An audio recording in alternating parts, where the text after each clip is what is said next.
When he arrives in Tokyo on Sunday, U.S. President Donald Trump will have lunch with Prime Minister Shinzo Abe before the pair play 9 holes at a fancy golf course that only recently allowed women to become members. Then they will enjoy a private steak dinner, Trump's favorite. When the U.S. president gets to Seoul on Tuesday, however, it is a different story. Although it is a state visit, he will only have time for a cup of tea with President Moon Jae-in in his office before their steak dinner. The varied itineraries reflect a broader discrepancy in his ties with the two leaders. He has his best BFF here in Japan, but with South Korea, he definitely has a more contentious relationship, said Jonathan Berkshire Miller of the Japan Institute of International Affairs in Tokyo.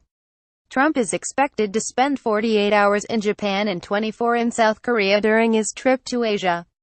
That disparity, coupled with Trump's punchier statements on the South, does seem to kind of send a bit of a message, Miller said.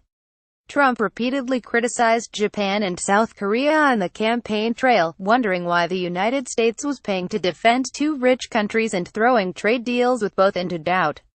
After the election, Abe wasted no time in trying to win over the incoming president, immediately heading to New York to meet Trump, with a $3,755 Golden Golf Club as a present.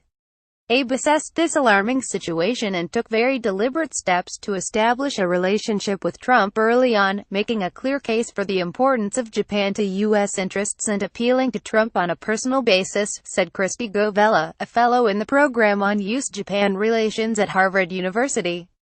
Since that first encounter, the two have met in person 7 more times and spoken on the phone at least 14 times.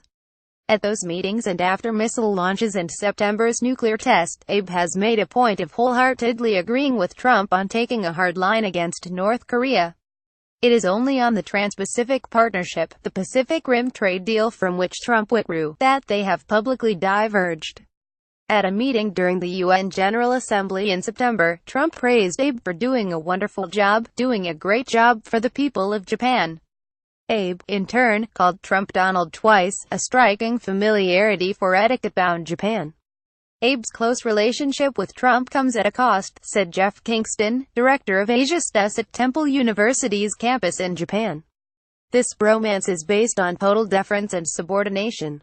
Abe is trying to avoid saying anything uncomfortable, Kingston said.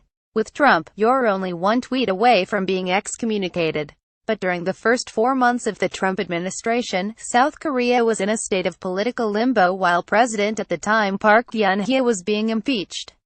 As a result, while North Korea fired off missiles and threats, Trump often overlooked South Korea and instead talked with Japan and China. South Korea's sensitivity to that tendency, widely labeled Korea passing, reflects its long-held fear of being seen as playing second fiddle to Japan, its former colonial master and continuing rival. Since he was elected president in May, Moon has met Trump on several occasions and the White House has emphasized the importance of the security alliance with South Korea. But the two have not hit it off in the way Trump and Abe have. That is only partly because of personal style. Abe and Trump are conservatives who have taken a hard line on North Korea, while Moon is a liberal who favors engagement with Pyongyang and opposed deployment of a U.S. anti-missile battery in the South. In September, Trump criticized the South Koreans' talk of appeasement in a tweet. Moon's leadership style is quite different from Trump's, and their connection has been more tentative, Govella said. This difference in personal relationships seems to correlate to a difference in diplomatic relationships. We see Trump following through on his campaign rhetoric much more with Korea than with Japan. Ahn Cheol-soo, who ran for president against Moon, has said that the difference means South Korea has lost face and that Trump's short visit does not befit a dignified country. Many negative side effects are expected, Ahn told his centrist party's members, according to local reports. Still, this will be the first state visit to South Korea by an American president in 25 years. Trump will attend a state dinner, compared with a regular banquet in Japan, and visit Camp Humphreys, south of Seoul, the largest American military base outside the United States and one to which South Korea has contributed more than half the cost.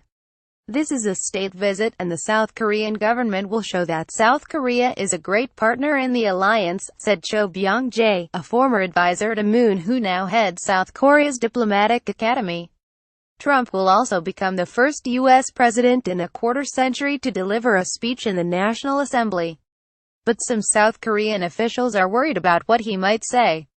Normally, when a U.S. president comes to give a speech, they compare notes with the South Korean government, said Lee Sung-hyun, a research fellow at the left-leaning Jae-in Institute. Trump's speechwriters may have given him advice, but it is still Trump. He could go off script. Either way, protests are expected in Seoul, with a No Trump, No War rally held on Saturday, amid anger and confusion over Trump's repeated threats to take military action against North Korea. A recent Pew poll found that more than three-quarters of South Korean respondents consider Trump dangerous. Honestly, Trump is not very popular in South Korea, said Han Jae-ho, a 20-year-old student.